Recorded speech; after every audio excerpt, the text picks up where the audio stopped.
and thank you for joining us today for this virtual legislative coffee presented by the League of Women Voters in the Kansas City, Kansas Public Library. I am Laura Loveless with the main library of the Kansas City, Kansas Public Library. This morning, we will hear from 3 of our Kansas legislators. Please note that all Wyandotte County legislators were invited to participate. We are offering closed captions. If you do not see the captions, please click the CC button at the bottom of the Zoom window and choose Show Captions. A link to the full forum guidelines will be placed in the chat, but I'd like to go over a few housekeeping items before we begin. This is an educational, nonpartisan event for the general public. Legislators will each have a 3-minute opening statement, and we'll have 3 minutes each to answer the questions during the question and answer period. We will provide a countdown of time remaining at 1 minute, 30 seconds, and at time. The partner organizations co-sponsoring this forum believe that democracy works best when citizens are informed and active. We hope this virtual coffee provides you the opportunity to learn more about your legislators and what is happening in the State House. A link to a question submission form will be placed in the chat, and throughout this event, you may submit questions there. And now I'd like to welcome our moderator, Carol Levers, Director of Libraries for the Kansas City, Kansas Public Library. Good morning. Thank you, Laura. I'm excited to be here today and listen to our legislators talk about this year's legislation session. It's always, an honor to be with you guys. So we will begin with each of our legislators speaking for 3 minutes about what they have been doing in Topeka. Today, joining us are Representative Pam Curtis, District 32. We hope Senator David Haley will join us soon. He's from District 4, and Representative Kathy Wolfe-Moore, District 36. Representative Curtis, thank you for joining us today and welcome. Your time begins now. Well, thank you, and thank you all for hosting this coffee this morning. I appreciate it. So I'm Pam Curtis, represent District 32, and for those that don't know where that's at, that is downtown Kansas City, Kansas. So it goes river to river, State Avenue, and then the western border starts at 18th Street and swings all the way out to K32. So we are halfway through the legislative session. So we just finished this past week what's called Turnaround. So what happens at Turnaround is the bills that are passed through the House chamber move to the Senate, and then vice versa. That bills that are in the Senate chamber now move to the House.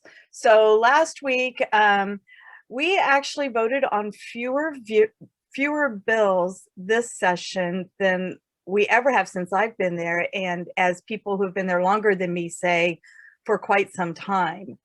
There are 2 particular bills that I have been helping to champion through the legislative process. They're both committee bills, but I want to tell you about them real quickly.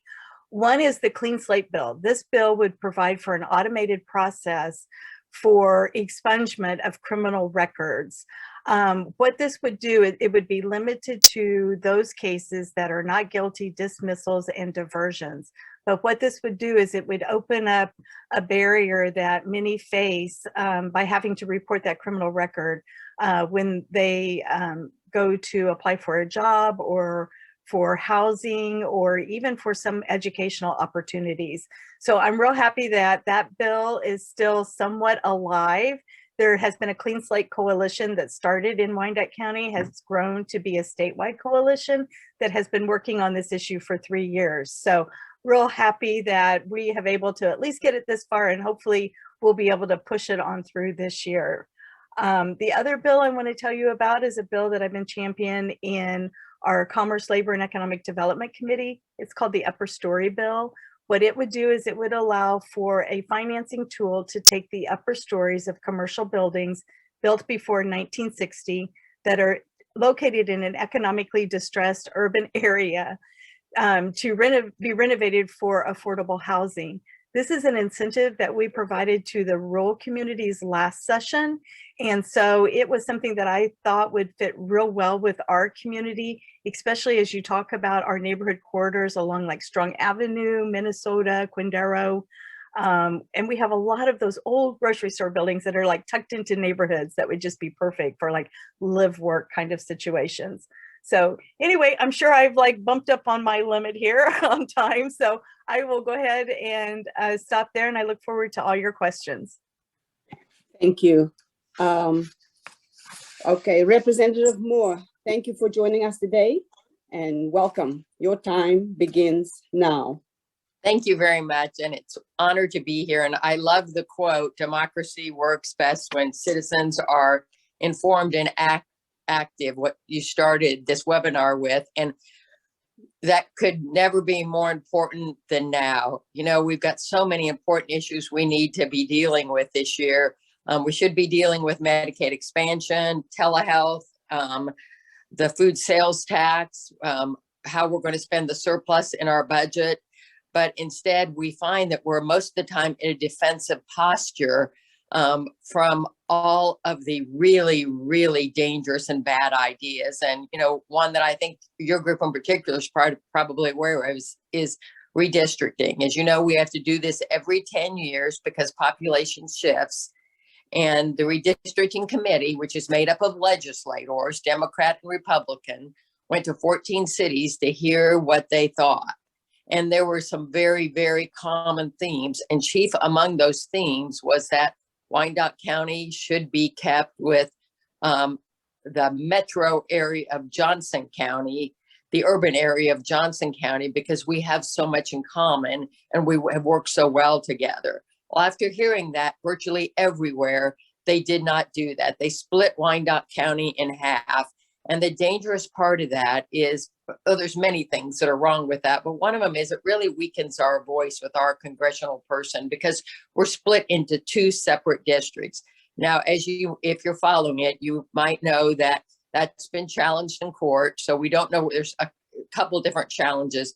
We don't know where that's going to go from here, but stay tuned to that very, very important issue.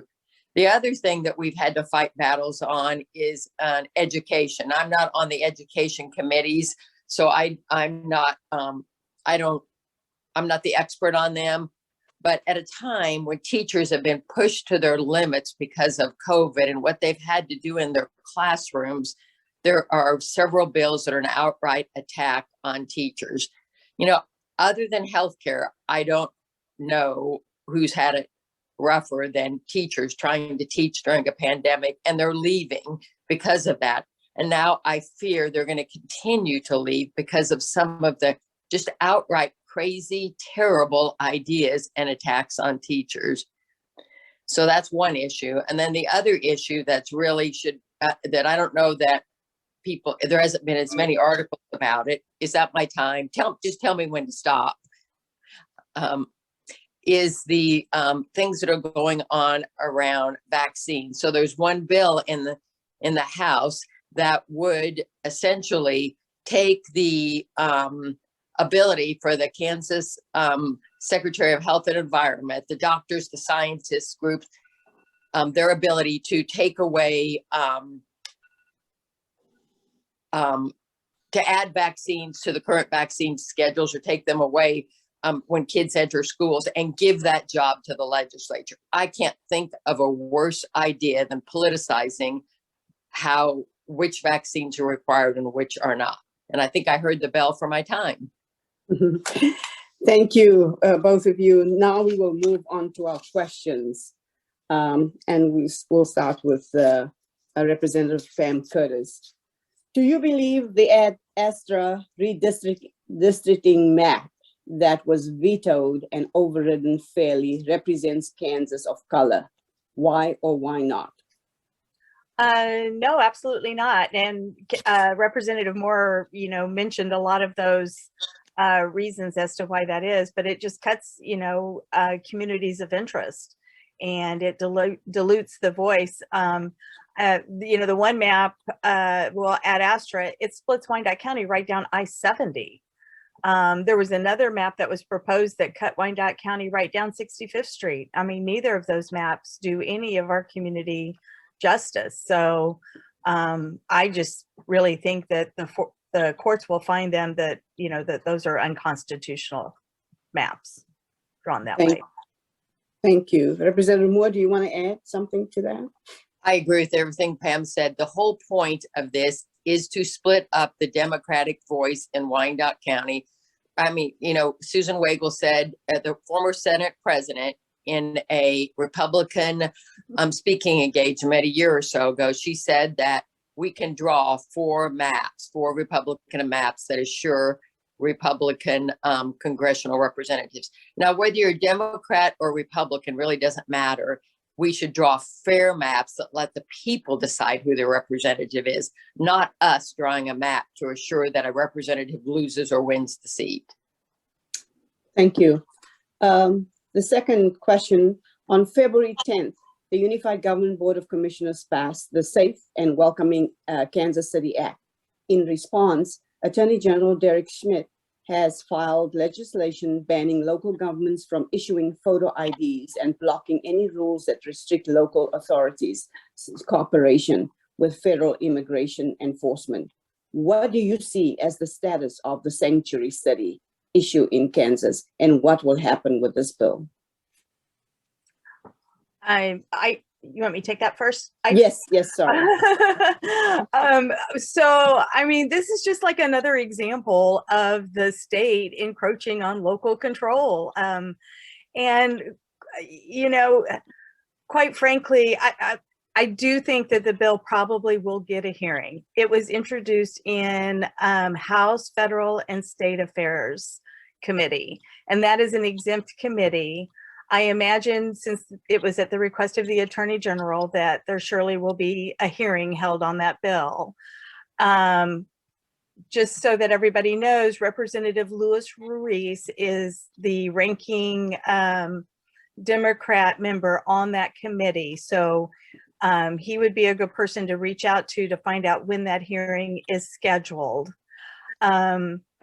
I think what's most, number one, the federal government should be dealing with immigration issues. That would solve a whole lot.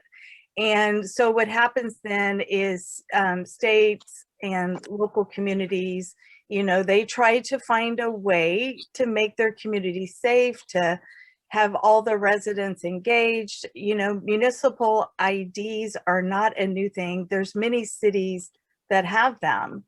So it's unfortunate that I, saw a recent quote from the Attorney General, and he speaks as though municipal ID programs are all about giving drug cartel members IDs. And so I think what we need to do is we need to clearly demonstrate who we're talking about, and, people that are in our community, and the benefits of them having an identification, and also the benefits of our community having members that live in our community have identification.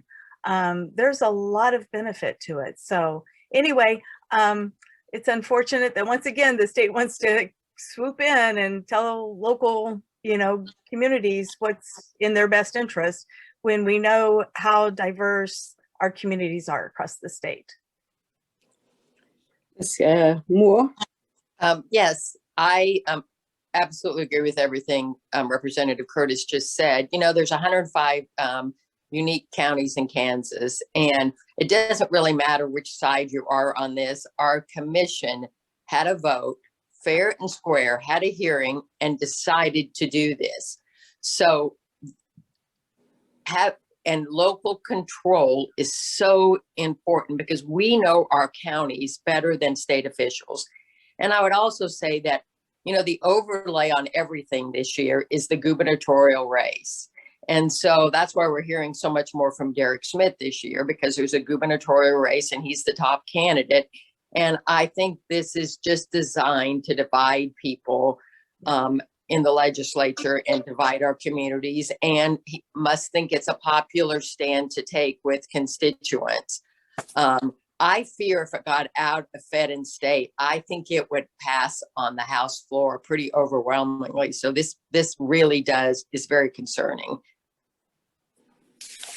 Thank you. I just want to reiterate that for the people joining, that there is a link for you to pose your questions while we questioning the legislators. The next one is houseless. What is the state doing to help with the houseless population? Our downtown area struggling with this population and their needs. We'll start with Representative Moore. Okay, well, one thing we're working on a little bit, it's more for the rural area, but we're hoping to get a piece of it for the urban area. Is in the governor's budget, she put in money for its moderate housing. But what the idea is to incent some of these developers in rural areas, but the same would be true of difficult urban areas. So to incent them, to help them to build places where they normally wouldn't undertake all kinds of moderate level housing. So I'm real hopeful that that will pass in the rural area and we will get a piece of it for the urban area, because the homelessness issue is especially rampant in Wyandotte County. So we absolutely need to do things about this. I know that places like Wyandotte Behavioral Health, this is a special problem for our citizens who struggle with behavioral health issues. That is especially great need for them. And so I know that Wyandotte Behavioral Health has taken up with this issue and is working diligently to provide different kinds of housing stock available and so that they can help their particular constituents who have a particular need in this area. And I know Pam's working on this also, so I'll let her talk about it.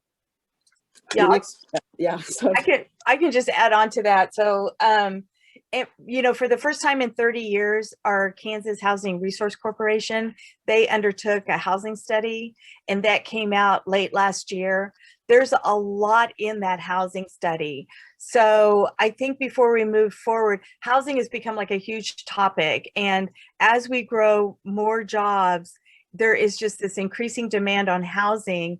And so it becomes, we can't continue to grow jobs if we're not going to be able to grow the housing stock so people have places to live. Like there are some communities, especially in our rural communities, that people have moved there for jobs that have been created, and they're living in like the long-term hotels. Hotels have now converted part of their units to, just house people. So anyway, it's an issue both in the urban and the rural areas, but I think what we need to do is we really need to look at that housing resource study. There's a lot that you can do locally. There's a lot that they've recommended statewide. And so let's take advantage of their work and the data that they have and try to build on that. And I think next year we'll probably see more housing initiatives. Sorry, my dog. Housing initiatives come forward. So anyway. Thank you. The next question is about voting restrictions. This session, several bills have been introduced that restrict access to voting in different ways or make it easier to remove registered voters from the rolls. What effect would these measures have on voters in Wyandotte County, and what can be done to ensure that all registered voters are able to vote? Representative Curtis? So I know that I'm not on the elections committee. I know that there are some very concerning election bills moving forward. I'm not sure that I'm up to speed on a lot of the specifics on them, other than I'm not sure why we continue to try to restrict, voting. I think that those are just things that we have to watch for and make sure that we're prepared to debate and advocate and try to stop any measures that move forward to restrict any kind of voting. We should be looking at ways to increase it. Yes. Representative Kathy Wolfe Moore? Absolutely. And I think that what happened, I think a lot of this is an outgrowth of what happened in the last governor's election. So Wyandotte County in particular turned out like they have never turned out before. And that's in part because, well, there's a lot of reasons for that. A lot of people did a lot of work to make that happen. A lot of work. But part of that also is we do things like mail-in ballots. Then we had ballot drop boxes. One of the initiatives I've heard, I think it was the Secretary of State talk about, is that he thinks we should do more towards the drop boxes and less towards the mail-in ballots. What's going on there? And first of all, the drop boxes, if you're disabled in any way, don't have transportation, you certainly can't get to a drop box. So those have their place, but that is just a part of how we encourage voting. The mail-in ballots they've shown is traditionally more a Democratic ballot. So by trying to limit the number or the ways or the time you can mail in your ballot is simply trying to limit the vote of the public. So this is going on nationally, and it's down in the states now. And it's something we really have to be concerned about. But at the same time, the overlay of all of this, we can be concerned and we can fight. But in the House of Representatives, there are 39 Democrats and 86 Republicans. Now, I'm not casting all Republicans in the same boat, but whenever one party has a supermajority, they're less likely to listen to the ideas of the other party because they don't have to. And so we don't get good conversation, and out of good conversation usually becomes good ideas and good legislation. So we're just not in that space in the Kansas legislature. And so it quite frankly limits our ideas. It restricts our ability to stop things or get good things done. Thank you. Next question is mental health. Is any work being done to improve services or funding for mental health needs? Representative Moore. Yes, that is one of the primary things that I work on is mental health issues. And, you know, for years, we were just kind of drowning in this issue and not making any progress. I truly, truly believe that over the last few years, under the direction of Secretary Laura Howard, we're making some real progress. And without getting in the weeds on this, one of the things we're doing is doing crisis intervention centers, crisis stabilization centers. What those are meant to do is, instead of going straight to Osawatomie or Larned, depending on where you live in the state, these are places, we have RSI in Wyandotte County that are closer to home, that you can hopefully get stabilized near your family, near your community mental health center, and hopefully don't have to then be institutionalized away from home. We're doing something called CC, Certified Community Behavioral Health Networks. That's allowing additional federal dollars to flow down to our mental health centers. I could probably go on for way too long, but the short version is we are making a real impact with some of the things we're doing in the state in regard to mental health, and it's about time. We just have to stay the course. Thanks. Representative Curtis? I would just say I applaud Kathy's effort. Most of us look to her and follow her lead. She has been championing mental health issues since I've been in the legislature the last 8 years. So anyway, kudos to her, and thank goodness, because this is such an area that needs a lot of focus, and she's really done a great job on moving things forward. So great, thanks. Our next question is sales tax. What is the reality of eliminating the sales tax on food? Representative Curtis.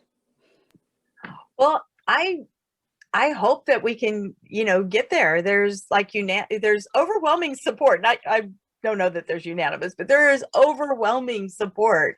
The governor definitely has come out in favor of it. There's a bill that has been introduced. The Republican candidate for governor has come out in favor. Many people in the legislature have come out in favor of it. So, I really hope that we're able to move that forward. there have been some variations on that, I think, proposed. One is the elimination right away of the state portion of the sales tax. And then the other has been like a phase-in approach where it would, I think, over several years then phase it out. So anyway, I'm still hopeful that that can move forward, and we'll see it move forward in the second part of the session. Okay, Representative Moore. Yeah, Representative Curtis did a great job of summarizing. Very hopeful. If we don't have the highest, we have the second highest food sales tax in the United States. I mean, it desperately needs something to be done. And we, at this time, since we have a budget surplus, this would be a good year to start. I don't know where it's going to end up. I think we'll end up with something. I don't know if it'll be like a phase in. I think that's more likely, but I think we definitely will end up with something because it pulls very well and people across Kansas support this. Fantastic. Next topic, marijuana. Where is the legislature on medical marijuana or even recreational marijuana? Representative Wolfe? I don't No? think that we will get any recreational marijuana. We've tried to get medical marijuana. It's desperately needed. We've heard just heartbreaking testimony about what families have had to go through, especially families with children have to move out of state. I mean, it's heartbreaking.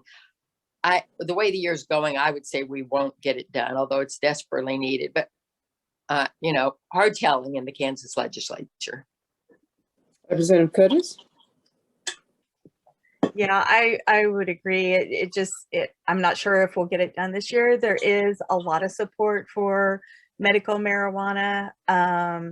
I did a survey in my district. There is huge support for both medical and recreational marijuana in my legislative district. It was like overwhelmingly, it blew me away. But I think one of the problems too is that we're increasingly becoming an island. So we are surrounded by states that have some form of legalization. And so that becomes also very troublesome as people travel through our state, because, you may have a medical card in Missouri, just traveling to visit family in Colorado, and you get stopped in Kansas, and so there are a lot of issues that we're going to have to deal with. And it's really, I think, it's time as we become an island, it's just going to be increasingly difficult.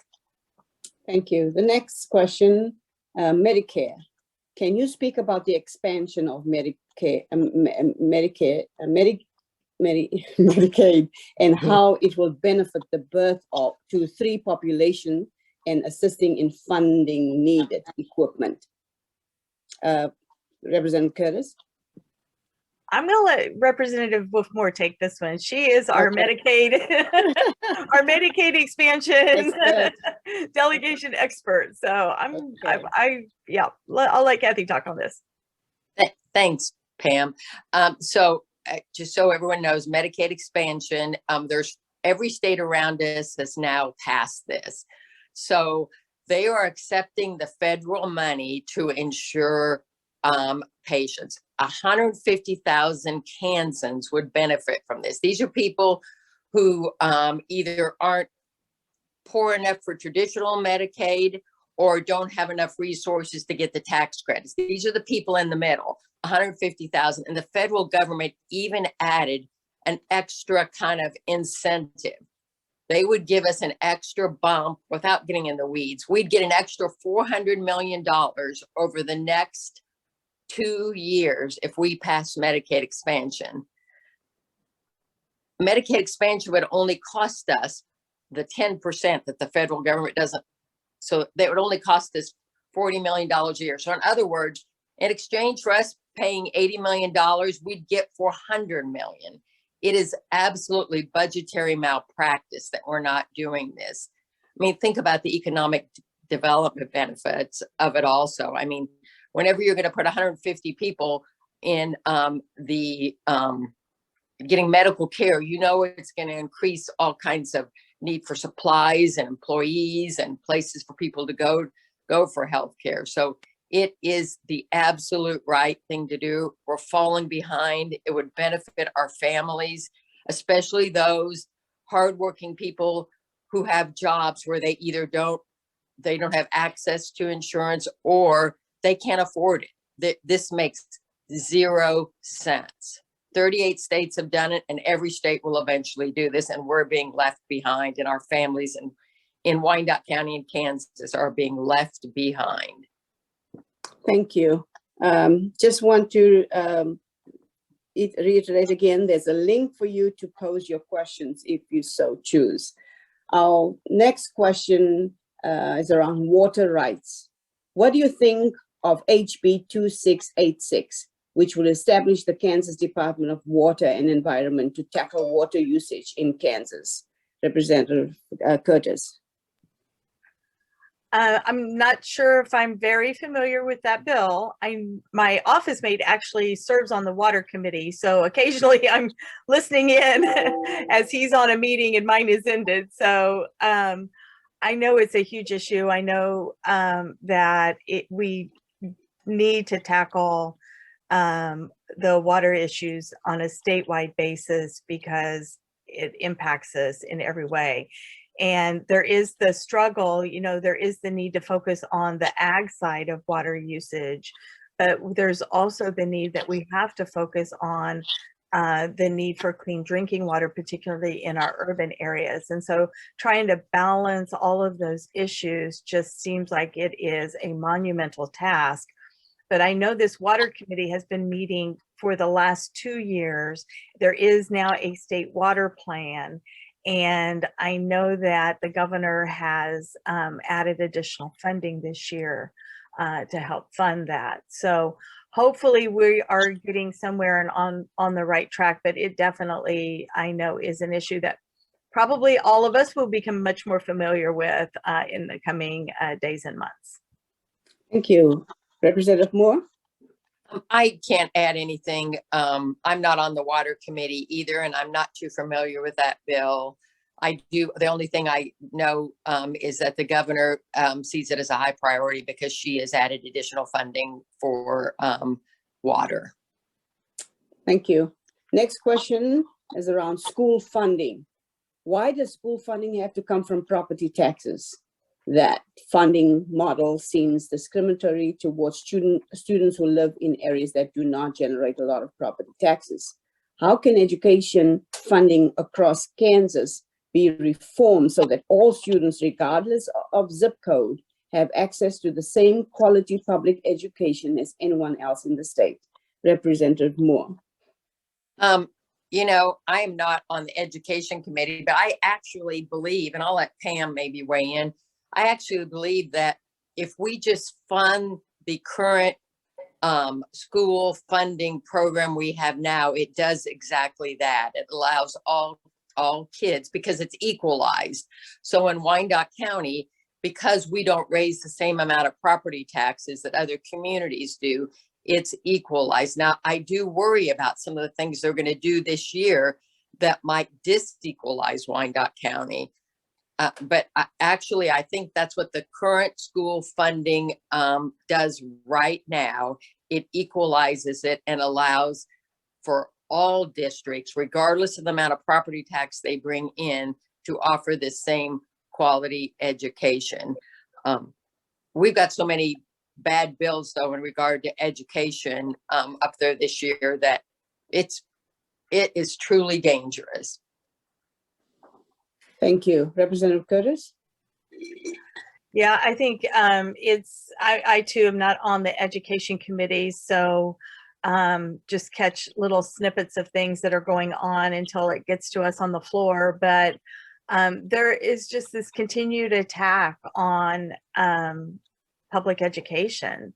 And we've got to make sure that we protect that funding formula that does somewhat equalize the funding for the districts. I don't know that the districts will ever be equal. I mean, honestly, the other danger too that we always face is allowing, the local property tax, it's capped at how much you can raise that, so that it does kind of say, look, we're all in this together.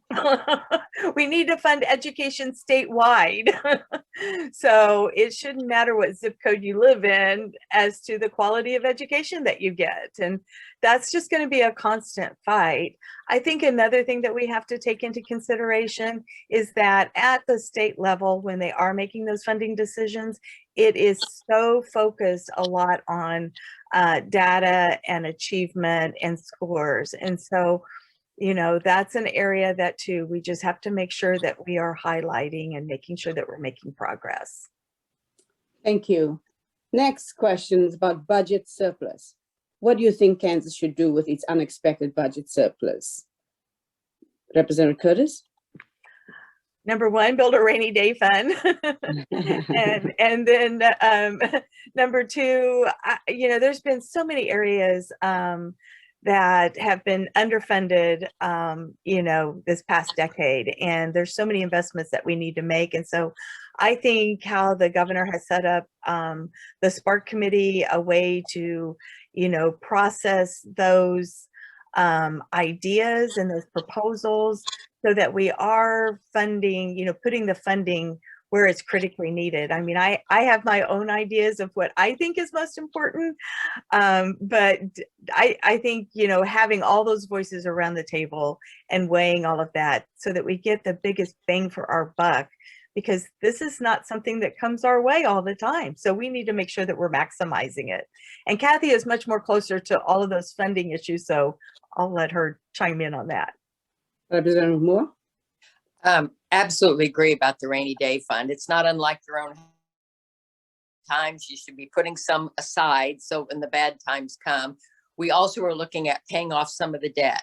So when we had the really horrible tax plan that we had for years that was bankrupting the state, we had to take on more debt than we should have. We didn't make all our payments to capers. So rainy day fund, paying off debt, catching up with capers, which wouldn't take a lot to catch us up where we should be on capers. And by the way, I never want to panic people. Capers is in the best shape it's been in a long, long time.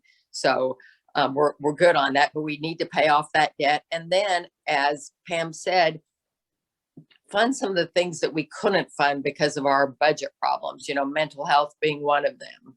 So. Thank you. Next, almost said next bill. Next question is Parents' Bill of Rights.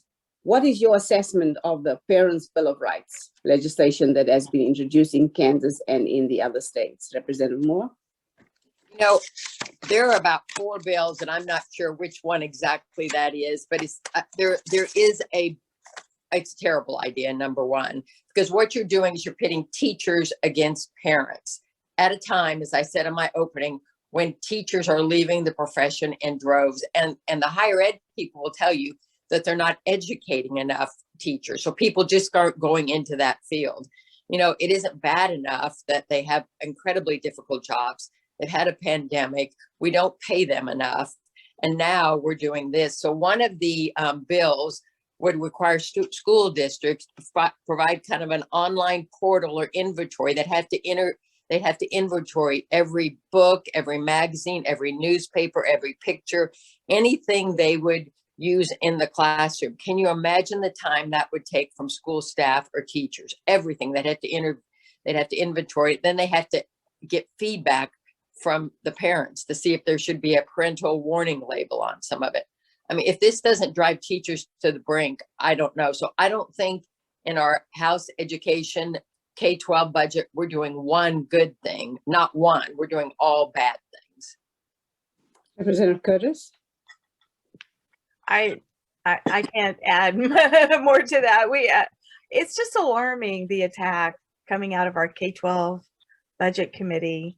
There is another education committee. It's an education policy committee, but all the bad stuff coming out of K-12 is alarming. So we'll just have to see what we can do. Thank you. Broadband access. Has the legislature been involved in conversations about the state's broadband strategic plan that is required for states to receive, is it IIJA money? We need training and computers in addition to broadband in order to make the most of this opportunity to prepare Wyandotte Countyans to participate in the 21st century digital economy and basic uses such as remote work, distance learning, and telehealth. Representative Curtis? You know what is really great that broadband has just become a topic that now everybody is supportive, embraces. How do we get access to more people? So I think, you know, proposals such as that are going forward. I mean, we are increasing broadband access across the state. Now, we had a terrific broadband state broadband manager in Stan Adams.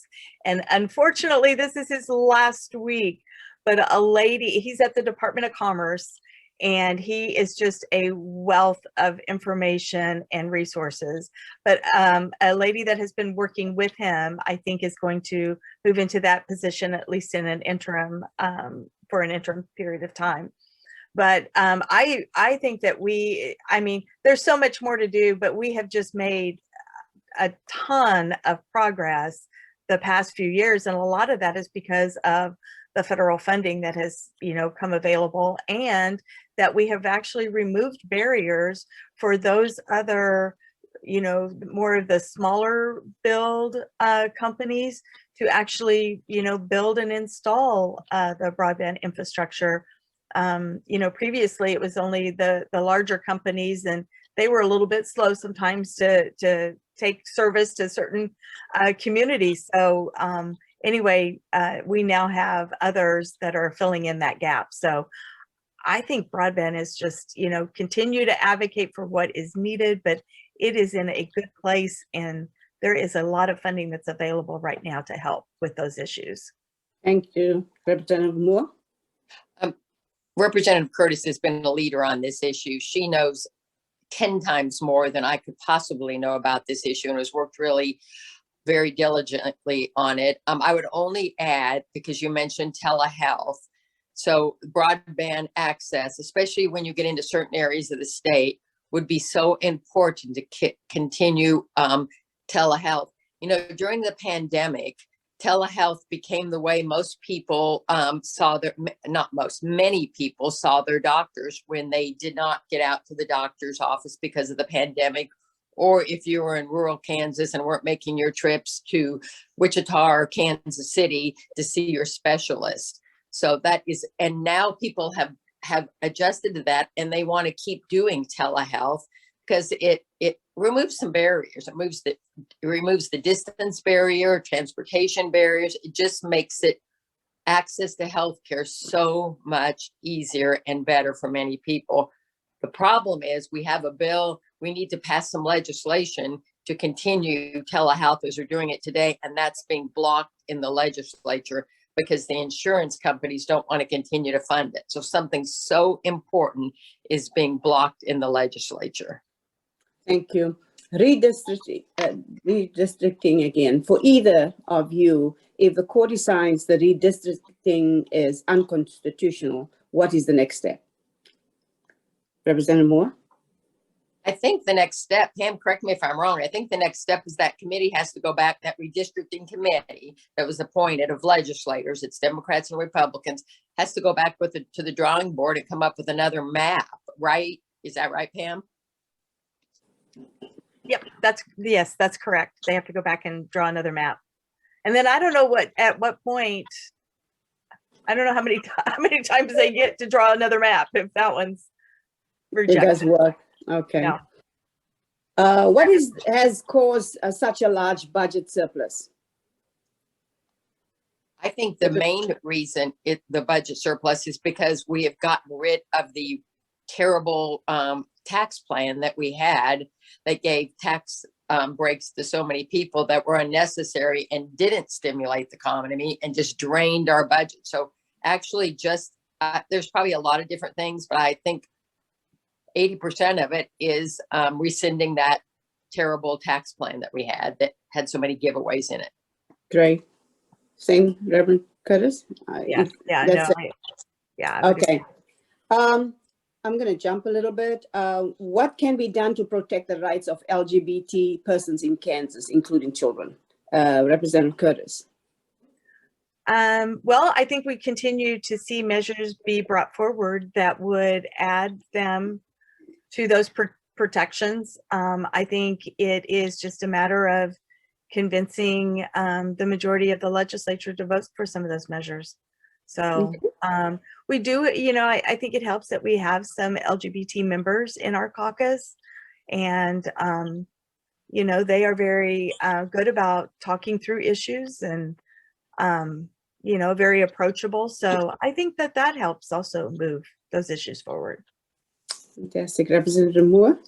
Yeah, I would agree with Pam. There's legislation out there. It's a matter of getting it passed. But we do have some members of the LGBT in our caucus, and they can tell real stories, and they can tell us how necessary this is and what it's really like. Instead of it just being a piece of legislation, they can really connect us to the issues and the problems. So we're so fortunate to have those individuals in our caucus to help us deal with this issue and pass good legislation.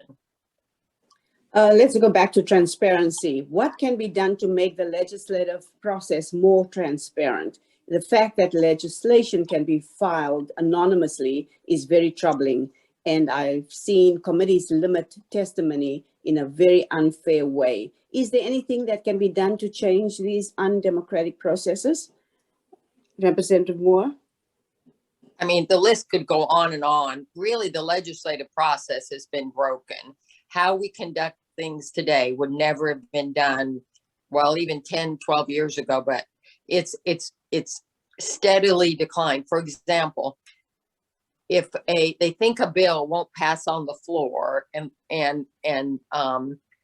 leadership wants it to pass, what they do is they take a bill that is otherwise wouldn't pass on the House floor. They combine it with a bill that we might desperately need to pass for our communities or for the state.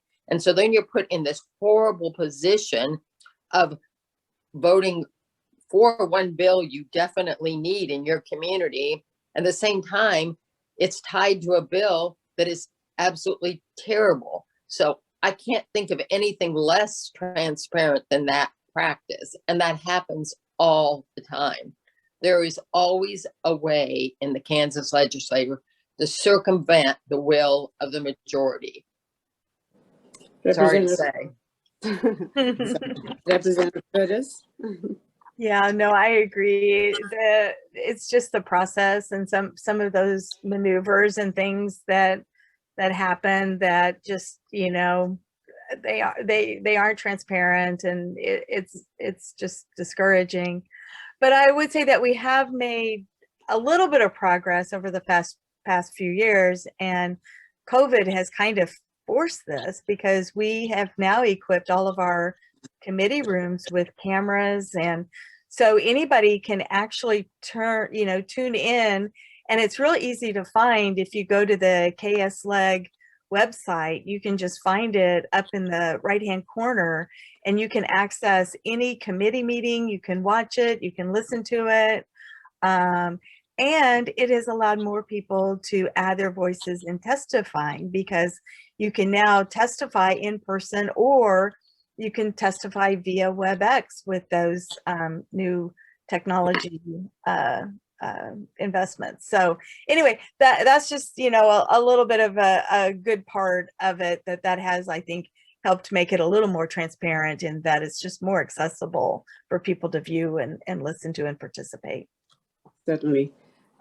We almost come to the end of our questioning, so I'm going to try one more. How do you expect this year's legislative session to play out? What do citizens need to keep our eyes on for the remainder of this session? Representative Curtis.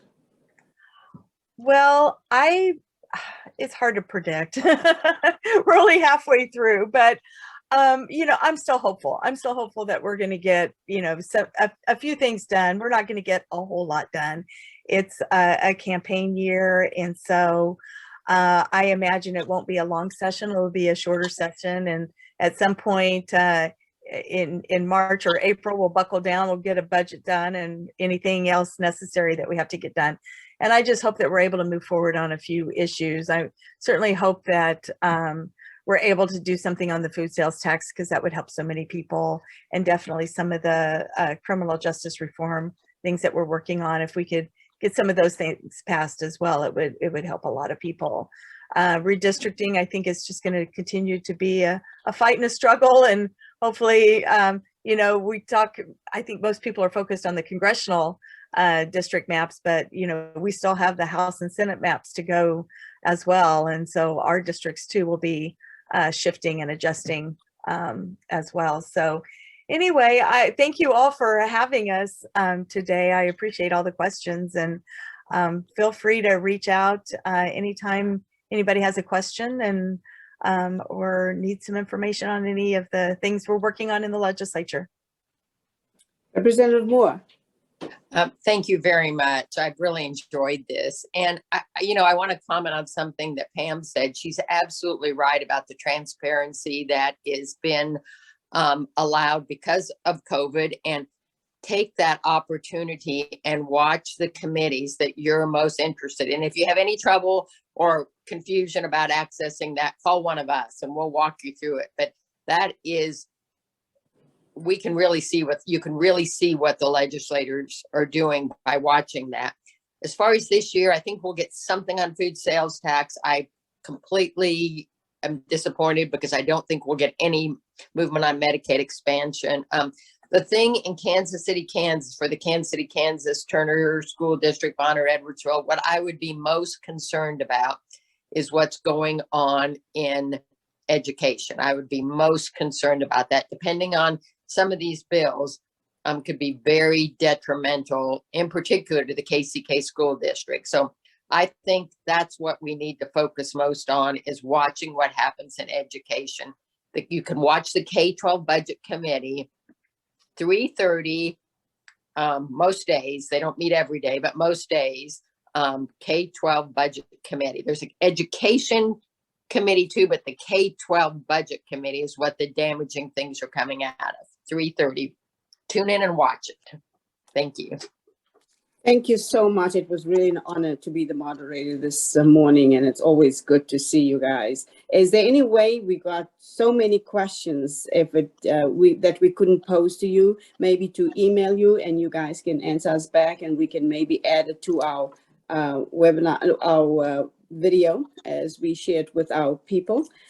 So thank you. And if you could also give us a link to this K-12 budget committee, send it to our way, and then we can have people watch that live as well. It's always good to see you. Thank you. Thank you.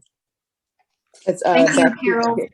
Thank you, Carol, for moderating today. And thank you to our legislators, Representative Moore, Representative Curtis, for making time today to share their perspectives with us. And thank you, everyone, for tuning in and submitting your questions. We appreciate that. If you were unable to get your questions answered, we're providing a link in the chat. Have already done that with the legislators' contact info. And then the League and the library will be posting a recording of this copy on Facebook and YouTube. Please share, as we have it posted, please share with your network of friends and voters. The next virtual legislative coffee is Saturday, March the 26th at 9 a.m. It is hosted by the Bonner Springs City Library, the League of Women Voters, and the Bonner Springs NAACP. So far, legislators confirmed for that session are Representative Tom Burrows, Senator Jeff Pittman, and Senator Pat Petty. And you can register at the League of Women Voters website, and we will post that registration address in the chat session as well. Thank you again, everyone.